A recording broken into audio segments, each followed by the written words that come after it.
बिस्मिल्लाहिर्रहमानिर्रहीम। अस्सलाम वालेकुम नाज़रीन, प्रोग्राम ताज़ा ख्याल के साथ मैं हूं राजा उस्मान ताहिर, मेरे साथ मौजूद हैं इजाज़ खान। नाज़रीन, हम जिस तरह अपने गुज़श्ता प्रोग्रामों में बात करते रहे हैं कि आज़ाद कश्मीर हुकूमत की 9 माह की जो कारकर्दगी है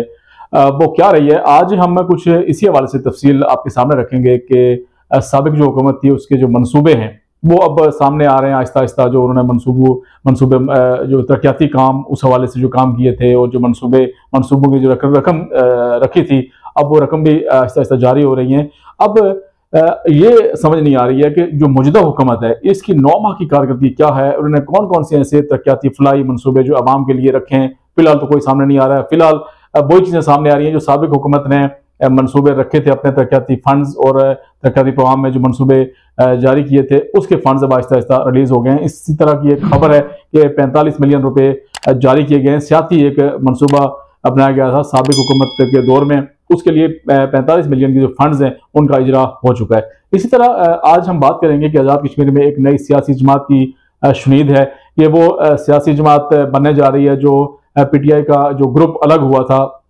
जिन्होंने सपोर्ट की थी मौजूदा वज़ीर-ए-आज़म अनवरुल हक को, और ये धड़ा अभी तक हवा में है। इनकी अभी तक कोई सियासी एफिलिएशन किसी जमात से नहीं है, लेकिन सुनने में ये आ रहा है कि शायद कोई सियासी जमात बनने जा रही है। इसके साथ साथ हम बात करेंगे आज़ाद कश्मीर में एक और बड़ा अहम जो साबिक हुकूमत के दौर में काम किया गया था, मुअल्लिमुल कुरान की जो असामियाँ तख्लीक की गई थी, उस हवाले से आज़ाद कश्मीर भर में एक इश्तिहार जारी किया गया है और 29 तारीख पीर के रोज़ उन मुअल्लिमुल कुरान के इंटरव्यूज़ हो रहे हैं और उनको अपॉइंट किया जा रहा है। ये एक बड़ा इनिशिएटिव था साबिक हुकूमत का, सरदार तनवीर इलियास हुकूमत का, और इसके ऊपर अब अमल होने जा रहा है। यासिर, मुझे सबसे पहले ये बताएं कि ये जो साबिक हुकूमत के दौर में जो तरक्याती मनसूबे रखे गए थे, पाइपलाइन में थे, अब आहिस्ता आहिस्ता वो सामने आ रहे हैं। अब मौजूदा हुकूमत की जो ऐसी कोई कारकर्दगी या कोई ऐसी चीज़ है वो तो सामने तो नहीं आ रही। बिल्कुल ऐसी उस्मान ताहिर साहब, हम गुज़श्ता प्रोग्राम में भी ये कह चुके हैं कि मौजूदा हुकूमत को 9 माह गुजर गए, बड़े दावे थे, बड़े जो है ना खुशखबरियां थी और बड़े बड़े ऐदो पैमा थे, उन पे किस हद तक अमल दरामद हुआ, कोई चीज़ सामने नहीं आई।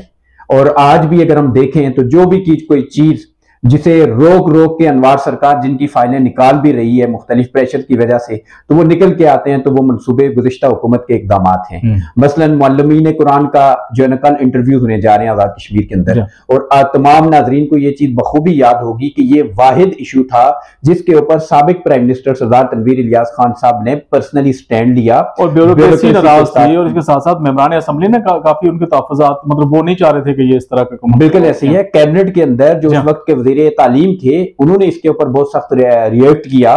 कि हमारे पास इतनी गुंजाइश नहीं है कि हम ये असामियां तख्लीक कर सकें इनके लिए। और ये मसला गुज़श्ता तकरीबन 15 से 20 साल तक ये मुअल्लिमीन कुरान का जू का तू चला आ रहा था। बेचारे बेयारो मददगार थे, स्केल 1 दिया गया हुआ था उन्हें जो PN को भी नहीं दिया जाता, तो उस पर उन्होंने इनिशिएटिव लिया, ब्यूरोक्रेसी की हर्डल्स के सामने जो है ना उन्होंने बंद बांधा और मुकम्मल तौर पर तमाम रास्ते ब्लॉक करके उन्होंने ये पोस्टें तख्लीक की। और साथ ही इनके लिए एक हायर एजुकेशन के डिपार्टमेंट के अंदर एक हेड क्रिएट किया और उसके अंदर DG इन मुअल्लिमीन कुरान के लिए एक अलग से DG डायरेक्टरेट जनरल तख्लीक करने के अहकाम जारी किए, जिसमें ग्रेड 20 का ऑफिसर ने बैठना था। इसी तरह जो मुअल्लिमीन कुरान कॉलेजेस, इंटरमीडिएट और इसी तरह आगे की क्लासेस, ग्रेजुएशन की क्लासेस को पढ़ाते हैं, तो उनको उसी तरह स्केल वाइज उनका 12वां और 16वें स्केल का भी उन्होंने अनाउंसमेंट किया था। ये बड़ा इनिशिएटिव था यासिर साबिक हुकूमत का, और बिल्कुल इसके जितनी काबिल तहसीन है ये इकदाम, और अब इसके ऊपर अमल दरामद होने जा रहा है और इसका सारा का सारा जो क्रेडिट मेरे ख्याल है वो साबिक वज़ीर-ए-आज़म सरदार तनवीर इलियास के सर जाता है। इसके 2 पहलू हैं उस्मान साहब। एक ये कि मुअल्लिमीन कुरान ये अल्लाह का कलाम पढ़ाने वाले लोग थे जिन्हें पहली बार जिनकी इज्जत अफजाई की गई। दूसरा इसका पहलू ये था कि वो मुअल्लिमीन कुरान जिनके घरों के चूल्हे एक बिल्कुल मिनिमम सी एक तनख्वाह पे बेचारे एजाजिया जो मदरसे में जिया जा रहा है उससे भी कम पर वो बेचारे साल से बेयारो मददगार थे, उनका कोई पुरसाने हाल नहीं था। उनकी इसमें दादरसी हुई और अब उनसे 496 ये जो मुअल्लिमीन कुरान है इनका अगर एक खानदान लगाएं, उसमें हमारे खानदानों के अंदर फीकस अगर 5-5 अफराद, 6-6 अफराद का भी आप करें तो ये हजारों लोग बनते हैं जिनके लिए आसानियां पैदा हुई, जिनका चूल्हा जला और जिनकी जो है ना जिंदगी में आसानी आई। तो इसके ये 2 पहलू बड़े इंपॉर्टेंट थे। डेफिनेटली, इसमें कोई दो राय नहीं। अच्छा, इसके साथ साथ मुझे ये बताएं कि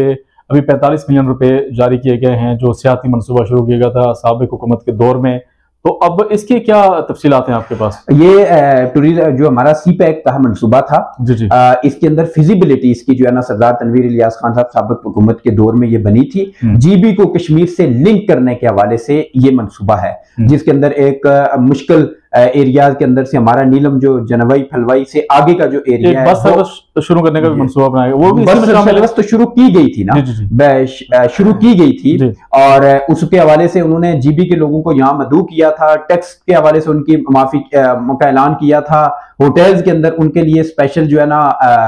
कंसेशन का ऐलान किया था कि वो लोग आके यहाँ पे रहना चाहें तो उनके लिए कंसेशन दूंगी, मुख्तलिफ उन्होंने ऑप्शन दिए। तो वो तो एक बड़ा उनका मनसूबा था दोनों खित्तों को जोड़ने का। और याद होगा आपको कि GB के चीफ मिनिस्टर को उन्होंने यहाँ पे बुलाया था, वो कई रोज तक प्राइम मिनिस्टर हाउस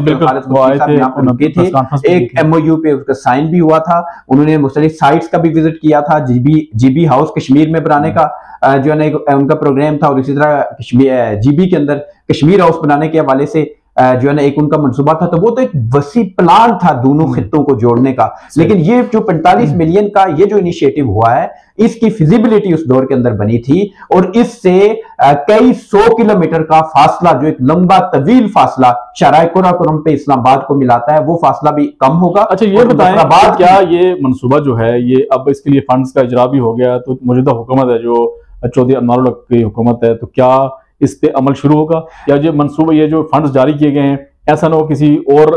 मनसूबे पे खर्च कर दिए? नहीं, ऐसा तो नहीं है, CPEC का मनसूबा है ये। अनवारुल हक साहब की तो दस्तरस में पहली बात है होगा ही नहीं। अच्छा। ठीक है, ये जो जिन्होंने करना है वो खुद ही करेंगे, इदारा चीन है इसके पीछे, तो उस पे जिम्मेदार जो मुतलका लोग होते हैं, इदारे होते हैं, और इस तरह उसका जो इसकी डेवलपमेंट के हवाले से जो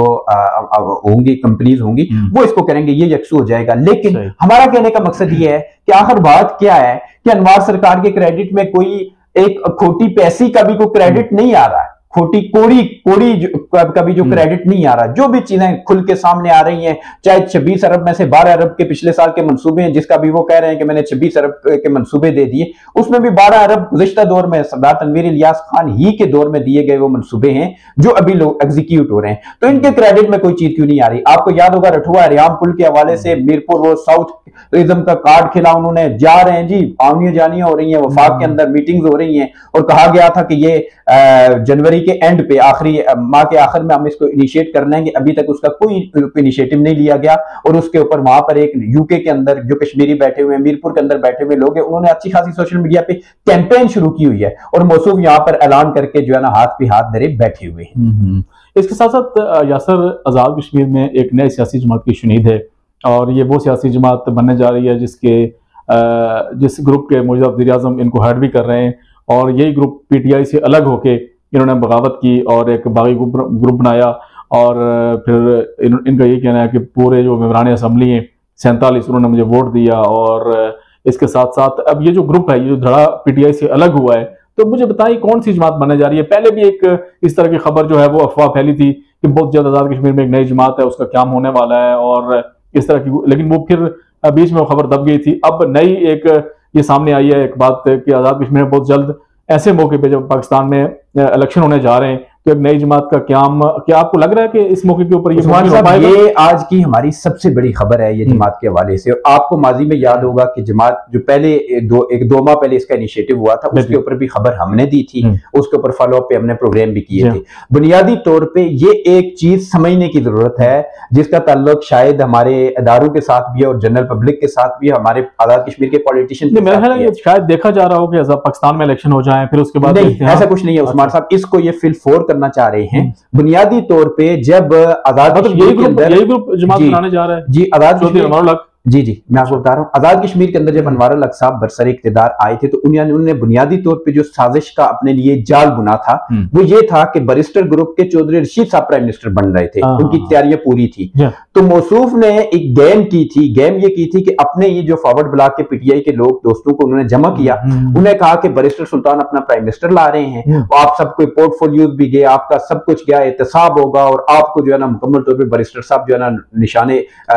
इंतकाम का निशाना बनाएंगे, क्योंकि PTI में पहले आपने उनका प्राइम मिनिस्टरशिप के हवाले से उनका साथ नहीं दिया, उधर उनके साथ नहीं थे, तो लिहाजा ऐसा करें कि बैरिस्टर साहब के पास 9 लोग हैं, आप 13 का दड़ा बना के मेरे साथ आ जाए। तो 13 का दड़ा इन्होंने इस तरह खौफ में मुब्तला करके अपने इन साथियों को, तो एक 13 का दड़ा बना के उसको पीटीआई हकीकी का नाम दिया था इन्होंने। पीटीआई खुफिया का नाम भी बाद लोग कहते हैं कि इन्हें दिया गया था, जो इनके खुद भी जिक्र करते हैं। खुफिया पीटीआई बना के इन्होंने परवेज खट्टक के थ्रू इमरान खान साहब के साथ अंडर हैंड एक उन्हें मैसेज कन्वे किया था कि हम आपकी जमात को बचाने के लिए एक खुफिया पीटीआई बना रहे हैं जिसमें 13 लोग सामने हैं। कल वफाक में जब इमरान खान साहब, क्योंकि 9 मई नहीं हुआ था, तो वफाक में इमरान खान साहब जब वापस आ जाएंगे तो उसके बाद हम अपनी इस बाकी और सारे को जोड़ के खुफिया पीटीआई को वापस असल पीटीआई के अंदर जम करके पूरी तहफ़्फ़ुज़ करके पार्लियामेंट के अंदर हम आपकी पूरी जमात होंगे। ये अनवारुल हक साहब ने परवेज खट्टक के थ्रू, असद कैसर के थ्रू इमरान खान साहब को यह फार्मूला दिया था और इस फार्मूले पे उन्होंने बजाय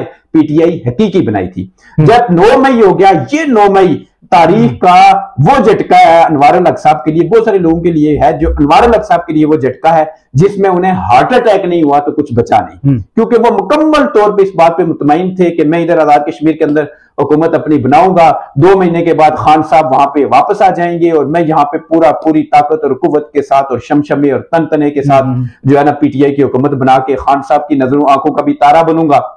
और हुकूमत भी चलाऊंगा, मजे भी होंगे। अब यहाँ पे जब 9 मई हो गया तो मसूफ परेशान हो गए, उनका सारा मंसूबा वहां पे उस पे पानी फिर गया। नतीजतन ये हुआ कि अनवार सरकार ने अब इसको जूं का तू रखने का फैसला किया। लेकिन क्यों? कि गुज़िश्ता हुकूमत को तोड़ा गया था इसलिए कि वो पीटीआई से अलग नहीं हो रहे थे साबिक वज़ीर-ए-आज़म तनवीर इलियास खान साहब। तो ये बात उनके ऊपर आ रही थी कि हुजूर अगर आप पीटीआई को खत्म नहीं कर रहे, नई पार्टी नहीं बना रहे, सिर्फ इन हाउस आपने लोगों को आजाद कर दिया है, इंडिपेंडेंट कर दिया, तो ये तो कोई बात नहीं हुई। वो पीटीआई ही के टिकट से लड़के आए हुए, सारे लोग पीटीआई ही के ही हैं, तो ये बात ना बनी। फिर अनवार सरकार ने यहां पर परवेज खट्टक के साथ मिलकर एक नाम तजवीज किया था 2 माह पहले जब बात चली थी कि जम्मू कश्मीर तहरीक इंसाफ पार्लियामेंटेरियन। अनवार सरकार के जहन में यह नक्शा था कि मुजफ्फराबाद, मानसेरा, हजारा और केपीके, ये जो एक पूरा रीजन है, इसमें परवेज खट्टक साहब केपीके में जो कोई पार्लियामेंटेरियन बना के बैठे हुए हैं, तो हम उसके साथ इसको जोड़ देंगे, एक हम इस तरह का बना लेंगे। और ये चीज कही जा रही है कि परवेज खट्टक साहब को भी शायद उन्होंने भी इमरान खान साहब से इजाजत ली थी इस बात की कि आप इजाजत दें तो मैं पीटीआई पार्लियामेंटेरियन बुला लेता हूं, और उन्हें कहा गया अब क्या होने जा रहा है, अब पार्लियामेंटेरियन बना लेता हूं, आप जब वापस आएंगे तो हम इन सबको पीटीआई में ले आएंगे। और अनवारुल हक साहब वही इमरान खान साहब और परवेज खट्टक साहब की उसी आइडियोलॉजी के ऊपर अनवारुल हक साहब आजाद कश्मीर के अंदर पीटीआई पार्लियामेंटेरियन ही बनाना चाहते थे। अब भी उनका यह इरादा है। अब लेटेस्ट जो उन्होंने किया है कि अभी अगले दिनों के अंदर वो एक और शिकार करना चाह रहे हैं। शिकार उनका ये है कि वो पीपल्स पार्टी के साथ मिल गए हैं। हमने पिछली बार भी कहा था कि फैसल उम्रे से वो वापस आ रहे हैं, 28 को शायद वापस आ जाएंगे। फैसल राठौर साहब को हमने पिछली बार अपने प्रोग्राम में बताया था कि उन्होंने ये ऑफर दी थी कि मैं अपने 22 लोग लेके पीपल्स पार्टी का हिस्सा बन जाता हूं। हालांकि 22 लोग इनके पास है नहीं है। बैरिस्टर साहब के पास इस वक्त तकरीबन 10 लोग हो चुके हैं। दीगर नून लीग के साथ लोग राब्ता कर चुके हैं। सरगारा साहब नून लीग में जा चुके हैं। इसी तरह चौधरी इस्माइल गुजर साहब नून लीग में आ चुके हैं। तो अब 22 का फिगर वो बहुत नीचे आ चुका हुआ है बुनियादी तौर पर। तो पीपल्स पार्टी को उन्होंने ये बुनियादी तौर पर फैसल साहब के थ्रू, फैसल राठौर साहब के थ्रू ये एक जिसे आप कह सकते हैं कि कार्ड फेंका था, जिसे पीपल्स पार्टी ने होशियारी समझ के मुस्तरद कर दिया। अब फिर दूसरी कंस्पिरेसी पे अनवारुल हक साहब आए हैं नून लीग के ऊपर वार करने के, और इसमें उन्होंने पीपल्स पार्टी की बकायदा आशीर्वाद हासिल की है। पीपल्स पार्टी को उन्होंने ये कहा है कि भाई वफाक में 8 फरवरी को नून लीग मेजॉरिटी के साथ आ रही है और मुक्तदर हलकों के बारे में यह तासुर पाया जा रहा है कि वो पीपल्स पार्टी के साथ है, नून लीग के साथ है। लिहाजा पीपल्स पार्टी तो कहीं ना रही मंजरनामे पे, तो लिहाजा आपको यह चाहिए कि आप मेरा साथ दें, पीपल्स पार्टी मेरा साथ दे इस मामले में, मेरी मुखालफत ना करे, तो मैं अपनी यहां पे पार्टी लॉन्च कर दूं और पार्टी के बारे में यह तासर दिया जाए कि इस्टेब्लिशमेंट की मदद से 8 फरवरी से चंद रोज कबल आजाद कश्मीर के अंदर नई पार्टी बना दी गई है जो इस्टेब्लिशमेंट की पार्टी है बुनियादी तौर पर। और इसका मकसद और उसका मैसेज वफाक और पूरे पाकिस्तान में इलेक्शन के ऊपर असरअंदाज होने के लिए यह दिया जाए कि जिस तरह कहा जा रहा है कि नून लीग और इस्टेब्लिशमेंट एक पेज पे हैं और इस्टेब्लिशमेंट उनके हवाले से नरम रवैया रखती है, उस तासर को जाहिर किया जाए, पाकिस्तान के अंदर अवाम को भी इस पे कन्विंस किया जाए और मुख्तलिफ लोगों को, छोटे ग्रुप्स होते हैं उनको भी कन्विंस किया जाए कि पार्टी तो नहीं रखेंगे जी नहीं, जो भी उसका नाम रखें। बहरकफ ये उन्होंने नून लीग के ऊपर वार करने के लिए फेडरल के अंदर ये एक उन्होंने साजिश कंस्पिरेसी क्रिएट की है और इसके अंदर वो जा रहे हैं। अब देखते हैं कि पार्टी रजिस्टर्ड होती है उसमें कितने लोग आते हैं। ये राइट टाइम है नून लीग को यह बात चाहिए कि पीपल्स पार्टी और अनवार अल हक के इस एका को तोड़ने के लिए वो बर वक्त अपने मरकजी क़यादत से भी बात करें, मुक्तदर कुव्वतों के आला हल्कों से भी बात की जाए, और साथ ही इसके तीसरी बात यह की जाए कि जनाबे वाला कि ये जो किया जा रहा है, अपने जो लोग उनके साथ नून लीग में जाना चाहते हैं, नून लीग का हिस्सा बनना चाहते हैं, 7 से 8 लोग हैं तकरीबन, उनको फिलफोर रोक दिया जाए कि वो इस पार्टी का कतन हिस्सा न बने, वरना नून लीग के मरकज के नताज पे भी ये चीज असरअंदाज होगी। और आजाद कश्मीर के अंदर ये जो पैरेलल पार्टी खड़ी की जा रही है, ये ब्लैकमेलिंग का टूल और टैक्टिस होगा फ्यूचर के लिए, और ये पीपल्स पार्टी और नून लीग दोनों को ये बात समझनी चाहिए। खैर, इस पे पीपल्स पार्टी का मौकफ और है, उसके ऊपर हम अगले प्रोग्राम में बात करेंगे, टाइम लंबा हो गया है। तो इस वक्त तक अनवार सरकार इस कंस्पिरेसी पे कायम है। बिल्कुल नाज़रीन, हम अपने अगले प्रोग्राम में इसकी मजीद जो तफसीलात हैं वो आपके सामने रखेंगे। यासर, आपका बहुत बहुत शुक्रिया। नाज़रीन, अपना दोस्तों रिश्तेदारों को ख्याल रखिएगा। खुदा हाफिज़।